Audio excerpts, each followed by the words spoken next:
यत्र खुसी छ यता बस्नु तपाईँ यता बस्न सक्नुहुन्छ भुइँ तानेर नबस्नु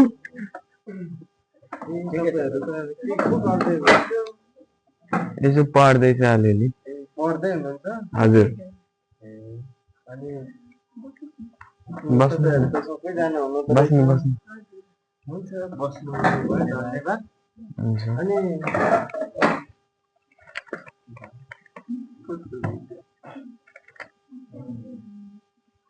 अनि अब तपाईहरु पढ्दै हुनुहुन्छ रहेछ तपाईहरुको बीचमा चाहिँ आज हामी चाहिँ यसो गाउँ घुम्दै हैन तपाईहरुको गाउँहरुलाई घुम्दै हेर्दै आएको अनि तपाईहरुलाई भेट भयो अनि कस्तो छ तपाईहरुको समय अहिले एकदम राम्रो छ राम्रो छ समय के तपाईहरुले थोरै हामीलाई समय दिन सक्नुहुन्छ हुन्छ थोरै समय अनि हामी चाहिँ तपाईहरुको बीचमा एउटा हाम्रो चाहिँ एउटा यस्तो कुराहरू छ कि अनि तपाईहरुलाई चाहिँ के सुनाउ के भन्छ आएको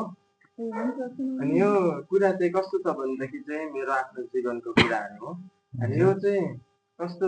मेरो आफ्नो व्यक्तिगत जीवनको कुरा हो अनि तपाईहरुको बीचमा म भन्छु के तपाईहरु सुन्न चाहनुहुन्छ चाहन्छु ठिक छ हुन्छ म सुनाउँछु अनि धेरै समय अगाडिको कुरा हो अनि म चाहिँ त्यतिखेर 8 वर्षको थिएँ अनि त्यतिखेर चाहिँ मैले मेरो गाउँमा चाहिँ हैन मेरो गाउँ घर छर छिमेकमा चाहिँ मैले एउटा कुरा चाहिँ के देख्थेँ भनेदेखि सबैजना जहाँ रक्सी खाने मद खाने हैन यस्तो कुराहरू म धेरै देख्थेँ क्या अनि त्यसपछि म त्यतिखेर म त केही नै खाँदैन थिएँ तर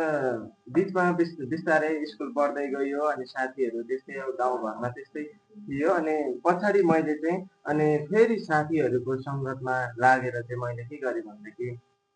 मैले पनि त्यो जहाँ रक्सी चुरोट बेरीहरू चाहिँ खान थालेँ अनि त्यो मैले खाइसके पछाडि अनि पहिला चाहिँ त्यो देख्दै गर्दा नरमाइलो लाग्छ तर पछाडि आफैले खान थाले पछाडि चाहिँ आफैलाई पनि ओहो अनि सबैजनाले खाएको देखे पछाडि चाहिँ मलाई पनि कस्तो हुन्छ भनेदेखि अब चाहिँ हैन छुटाउनु चाहिँ पर्छ भन्ने खालको चाहिँ त्यो आफूमा हुन्छ तर पनि सकिरहेको थिएन अनि त्यस पछाडि अनि म चाहिँ केही समय पछाडि 15-16 वर्षको उमेर हुँदो गर्दाखेरि चाहिँ त्यतिखेर चाहिँ म सहरमा गएँ मेरो सदरमुकाममा गएँ त्यस ठाउँमा चाहिँ गएर मैले काम सिक्ने अनि एउटा काम सिक्ने ठाउँहरू खोजेँ त्यहाँ काम सिक्दै गर्दाखेरि चाहिँ मैले चाहिँ अनि त्यहाँ काम सिक्दै गर्दाखेरि चाहिँ मैले साथीहरू भेटाएँ त्यो साथीहरू चाहिँ मैले चाहिँ घरमा रक्सी जार यस्तो चुरोट बेरी चाहिँ खान्थेँ तर त्यस ठाउँमा बस्दै गर्दाखेरि त साथीहरू ड्रग्स खाने गाँजा खाने यस्तो हरेक कुराहरू चाहिँ खाने साथीहरूलाई भेटाएँ त्यहाँ म 3 वर्षसम्म बस्दै गर्दाखेरि त्यो साथीहरूसँग मैले सबै थोक सिक्न पुगेँ अनि सिकिसके पछाडि चाहिँ जुन कुरा चाहिँ मैले सिकेँ तर मलाई केही समय पछाडि त्यो साथीहरूले छोडेर जानुभयो अनि त्यो छोडेर गइसके पछाडि चाहिँ तर मलाई उहाँहरूले सिकाउनु भएको त्यो नसाले चाहिँ मलाई कहिले पनि छोडेर गएन अनि त्यस पछाडि त्यो नसा छोड्नको लागि चाहिँ म कति मन्दिर गएँ कति ठाउँ गएँ कति वैद्य कहाँ गएँ धामी कहाँ गएँ झाँक्री गएँ त्यो नसाबाट चाहिँ मैले कहिले पनि छोड्न सकिनँ कहिले पनि मुक्त हुन सकिनँ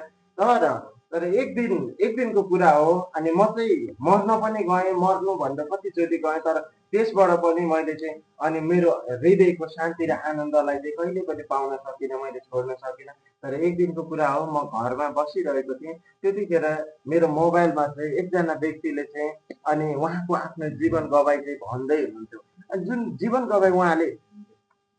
गवाई भन्दै गर्दाखेरि चाहिँ अनि उहाँले के भन्दै म पनि 15 वर्षसम्म ड्रग खाएर ड्रग एडिक्ट भएको थिएँ तर मैले चाहिँ एकजना व्यक्तिलाई चाहिँ जब मैले चिने मेरो जीवनमा भएका सबै कुराहरू चाहिँ उहाँमा सुम्पिसके पछाडि चाहिँ मेरो जीवन चाहिँ अनि चङ्गाई भएँ म चाहिँ एकदम अहिले चाहिँ म आनन्दित छु मैले सबै थोक छोड्दै भन्दा चाहिँ उहाँको जुन गवाई सुनिसके पछाडि चाहिँ मेरो हृदयमा पनि त्यही एउटा कुरा आयो म पनि अब म पनि त्यो व्यक्तिलाई चिन्छु अनि त्यस पछाडि म पनि छुटकारा हुन्छु, म पनि एकदम राम्रो मान्छे बन्छु भन्ने मेरो हृदयमा आशा राख्ने। अनि त्यस पछाडि मैले चाहिँ केही समयपछि उहाँलाई जुन व्यक्तिलाई चाहिँ मैले गएर चिन्ने मौका पाएँ, चिनिसकेको केही समय पछाडि, चिनेको 1 महिना 1.5 महिना पछाडि चाहिँ मेरो जीवनमा चाहिँ त्यो परिवर्तनहरू देख्न थालेँ। मैले त्यो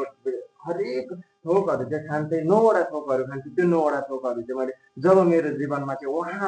उहाँद्वारा चाहिँ मैले त्यो जीवन पाए पछाडि चाहिँ त्यो सबै थोक खान छोडिदिइसके पछाडि चाहिँ म अहिले चाहिँ यस्तो छु। त्यो व्यक्ति को हो जान्न चाहनुहुन्छ? त्यो व्यक्ति चाहिँ को हुनुहुन्थ्यो भनेदेखि जो परमेश्वरका पुत्र एकमात्र येशू ख्रीष्ट हुनुहुन्छ। उहाँमा जब मैले विश्वास गरेँ अनि मेरो जीवनमा चाहिँ सबै कुरा परिवर्तन भएको छ। के तपाईँहरू पनि त्यस्तो समस्यामा हुनुहुन्छ भनेदेखि के तपाईँहरू पनि येशूमा विश्वास गरेर समस्याको समाधान गर्न चाहनुहुन्छ भनेदेखि विश्वास गर्नुहोस्।